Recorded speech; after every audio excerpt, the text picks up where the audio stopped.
Hello everybody, welcome back to the channel. My name is Reapy Ron, and today we're going to be doing updated builds for the GK2. This is Scout's first primary weapon with the assault rifle. We'll be going over some non-overclock builds that I use, and then we're going to be going over each of the builds that I use for each of the overclocks. So, first up is going to be my general purpose build, and then we're going to go for more of a damage build, which I take on certain missions like eliminations and escort missions, things like that where extra damage can come in handy.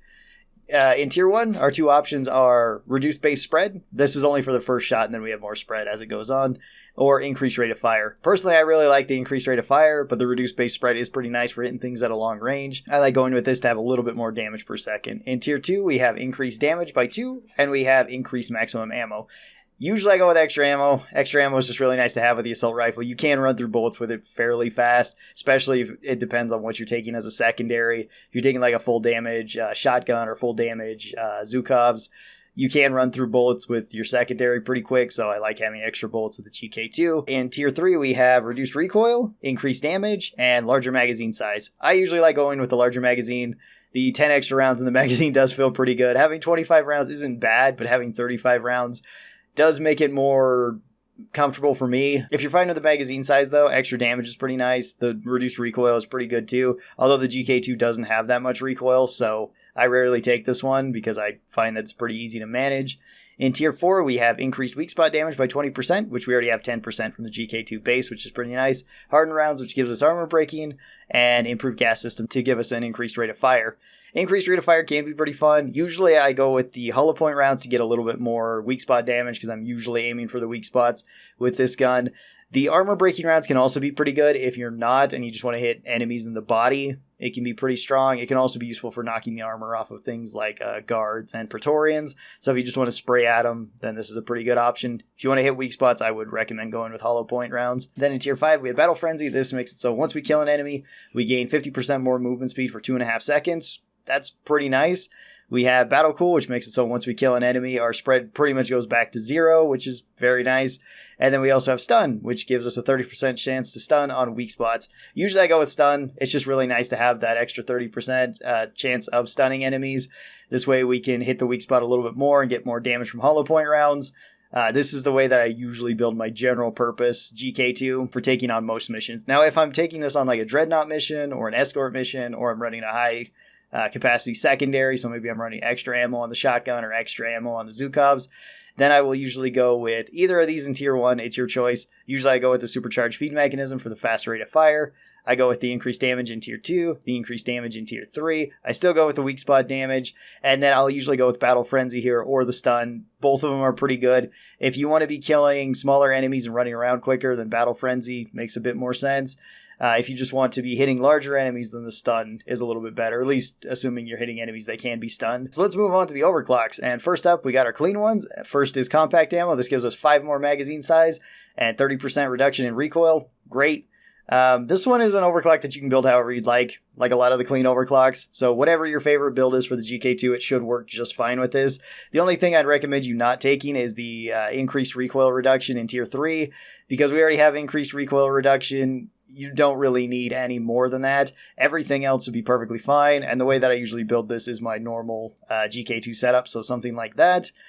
Damage setup works just fine here too, especially since you don't really need the extra magazine size here. I find that the 30 rounds are pretty nice to have, and I occasionally just go extra damage here. Our next clean overclock is gas rerouting. This increases our rate of fire by 1 and reduces our reload speed by 0.3 seconds, so we have a 1.5 second reload. The GK2 already reloads pretty quick. This does make it feel much faster. So the way that I usually build this one, again, you could run any build that you'd like on this. It's just a bonus to your build. But usually I'll run the gyro stabilization. I don't really need the extra rate of fire. We already have it from this. Going with extra ammo, magazine size, armor breaking rounds, or the hollow point rounds, depending on what I'm feeling. If I just want to spray it at stuff, armor breaking rounds. If not, hollow point bullets. And then I'll usually go with the stun here. I just realized I don't need my headset on. So, moving on to the third overclock, we have Homebrew Powder. Homebrew Powder is the first really unique overclock that we're going to talk about here. And this one makes it so we have randomized damage. So we can hit between 80% of our total damage all the way up to 140%, with this averaging out at being 110%. So we are more likely to high roll this and to get higher numbers overall. However, with this, it makes it so that you can low roll, and hitting 15 damage is a really nice breakpoint because that's the breakpoint of killing swarmers. So this can make it so you have to two-shot swarmers occasionally. The majority of the time you won't. The majority of the time you'll still be able to one-shot them. The way that I usually build this, though, is going for damage so that I can potentially high roll even higher on big enemies, and I will run this on like Dreadnought missions. So in Tier 1, I usually go with Supercharged Feed Mechanism to get us faster rate of fire. Tier 2, I go with more direct damage. If you take this direct damage, then you don't have to worry about low rolling, because I think your low roll then is 15 damage, so you'll still be able to one-shot swarmers, and that's pretty nice. I go with more damage in Tier 3. This does make it so if you go with this and with hollow point bullets, which is usually what I take, you can kill slashers and guards, I think, in 1 shot quicker than you normally would to the head for slashers, and 2 shots quicker than you would guards. You'll also be able to kill Praetorians a little bit faster with this too on average. This one I do like running Battle Frenzy on, but Stun is also a really great option. Those are the two that I usually go with. I don't take Battle Cool all that often. It's not like it's a bad choice or anything. It can still be pretty useful at longer ranges, but it's just not one that I pick super often. Then we move on to our balanced overclocks, where first up we have the overclocked feed mechanism. This one increases our rate of fire by 3, but gives us twice the amount of recoil. Now, like I said, the recoil isn't that bad with the GK2. It's pretty manageable, in my opinion. You can build this a really fun way and go full rate of fire. That is one way you do it, but you're going to run out of bullets very fast. It is a really high amount of damage per second that you can put on big enemies, though, but I don't think it's necessarily the best. And I'd be going with like increased rate of fire here and increased rate of fire here and double your base rate of fire from the GK2. So usually with this one, I will go with increased rate of fire in Tier 2. I do like the faster rate of fire. You could go with the stabilization, though. That one's a pretty good option. Going to the extra ammo in Tier 2, because sometimes I do run through ammo pretty fast with this. You can take the recoil reduction in Tier 3 and then have the base GK2, so you just have the bonus of having an increased rate of fire. That is an option. I don't find it that bad, though, so I usually don't take this one. Usually I go with either the damage or the magazine size, one of these two options. That's just because I find it fairly easy to control the GK2. If you find it a bit difficult to control it, then you might want to consider the floating barrel for the recoil reduction. In Tier 4, I'll go with either the hardened rounds or the hollow point rounds, depending on what I want. Sometimes I'll just go hardened rounds if I want to spray into crowds, and that's sometimes how I build this. And then in Tier 5, I'd like to go with the Battle Frenzy, but the stun is also a pretty great option too. Our next overclock is Bullets of Mercy. Bullets of Mercy gives us 33% more damage when an enemy is affected by any sort of status effect, which did kind of get updated with the new primary weapons because the sludge pump was introduced, which has its own status effect of the poison over time. That does count for this. This also includes status effects like being electrocuted through the IFGs. Even though you're not actually dealing damage with the IFG, it still counts as the electric status. If things are on fire, you'll do extra damage. If things are frozen, you'll deal extra damage. If things are being irradiated, you can get extra damage on them. Same with if neurotoxin is on them, you'll get extra damage. And if enemies are stunned, then you also get extra damage thanks to Bullets of Mercy. This comes at the downside of 5 less magazine size, which is not that big of a downside. Now, you can build Bullets of Mercy all for damage, and then you'll be doing even more. You can be stacking up damage that is pretty significant. This does make it so you kill certain enemies faster than you normally would, and you can be more ammo efficient. This is one way to build it, and it's a super fun way. Usually I'll go with increased rate of fire and the stun. Stun chance just makes it so we can apply our own status effects. Even if you're playing solo, Bullets of Mercy is still pretty good on status effects because you can stun with this. You can burn enemies or freeze enemies with your secondaries depending on what mods and overclocks you're running. You can also freeze and use the IFGs as your grenades. And you can also set up Bosco to where he can have cryo rockets and electric rounds with his just regular shots. So there's plenty of ways to trigger Bullets of Mercy, and the majority of the time it's going to be just a straight damage buff to the gun. So building like this is a pretty good option if you want to kill things fast. If you want to have a bit more sustained fire, then maybe switch over to expanded ammo bags here in Tier 2. And again, if you really can't stand the magazine size, then go with high capacity magazines. That's a pretty decent option as well. But most of the time I will be going with this damage focused build for Bullets of Mercy. Then we move on to our unstable overclocks, where first up we got AI Stability Engine. This one makes it so we have 0 recoil, so our gun is incredibly accurate. Our spread is also not there, so our bullets are extremely accurate. It's very easy to keep on target, and your gun just becomes a laser beam. You also get 40% bonus weak spot damage. So we have our base 10%, and this goes up to 50%. I really like stacking this with the hollow point rounds so that we go up to 70% more damage whenever we're hitting weak spots. That's quite strong. The downsides to this are that we lose out on rate of fire and we lose out on damage. Now, losing out on damage is kind of a big deal. Like I said, it's really nice to hit that 15 damage breakpoint.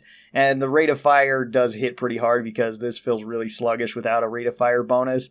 So in tier 1, I usually go with the increased rate of fire. That way we're back to our 7 rate of fire. And I go with the increased damage in tier 2. That way we're back to our 15 damage. So we are being able to one-shot swarmers. I wouldn't recommend taking the recoil reduction here because it doesn't matter. 50% recoil reduction doesn't matter when we have no recoil. So pick one of the other options, either increase damage, so we go up to 16 damage a shot, or go with a larger magazine, so we have 35 rounds in the gun. This one's completely your choice. I switch between both of them pretty often, so whatever you like, just pick that. Tier 5, we also have the same kind of problem that was in tier 3. We don't need recoil reduction. We don't need spread. So going with either the stun or the battle frenzy makes more sense. I usually go with the stun because we're already hitting stuff in the weak spot. We might as well stun it and make it so we can hit it even more. And then our last overclock is Electrifying Reload. This reduces our damage and reduces our magazine size, but gives us a 100% chance of triggering the electrocution on any enemies that we hit. Kind of think of these as sort of embedded detonators. Whenever you shoot an enemy, you leave the bullet inside of the enemy. Then when you go to reload, it'll zap all enemies that have the embedded detonators in them, dealing the electric status effect, which makes it so they're slow, as well as they're taking damage over time. And once again, I will usually go with the increased damage in tier 2, like we did with the AI stability engine, just so that we can hit that 15 damage. We don't really need to be shooting one shot at like a swarmer and reloading so that we can zap it and kill it. This is good if you can manage your shots and space them out amongst all enemies. It can also be pretty useful on teams that are running certain setups. If you're trying to run a whole status effect setup, it can be pretty good. And if you're just trying to slow down enemies for the team, this one can also be pretty useful. In tier 1, I usually go with the increased accuracy here, although the rate of fire is good too. In tier 2, all of these are pretty decent options, I would say. Increased magazine size is all right. It depends on how often you want to be reloading, how often you want to be hitting enemies. You could go with the recoil reduction if you find that to be more useful when you're trying to hit enemies at a long distance, or you could just go with more damage. Any of these are fine. Usually I go with the increased magazine size, but that's me. Tier 4, you can go with any of these as well. I'll usually go with the armor breaking rounds, sometimes with the increased rate of fire. Both I find pretty useful for this. You could go with the weak spot damage as well, get a little bit more damage towards big enemies. Any of these options are pretty good, but I think usually I go with the armor breaking rounds, just so that we can kind of knock the armor off of some of the enemies so we can embed the detonators a little bit easier. And then for tier 5, I'll usually go with Battle Frenzy here. I'll usually kill something, reload, and as I'm running away from the reload, I'll be zapping everything that I also hit. I find that to be pretty useful. I don't know if this counts towards whenever you kill enemies with the electric status or not, though. I don't think so, but maybe. So that's all the ways that I build the GK2 with and without overclocks. GK2 is a pretty good weapon. It's very flexible.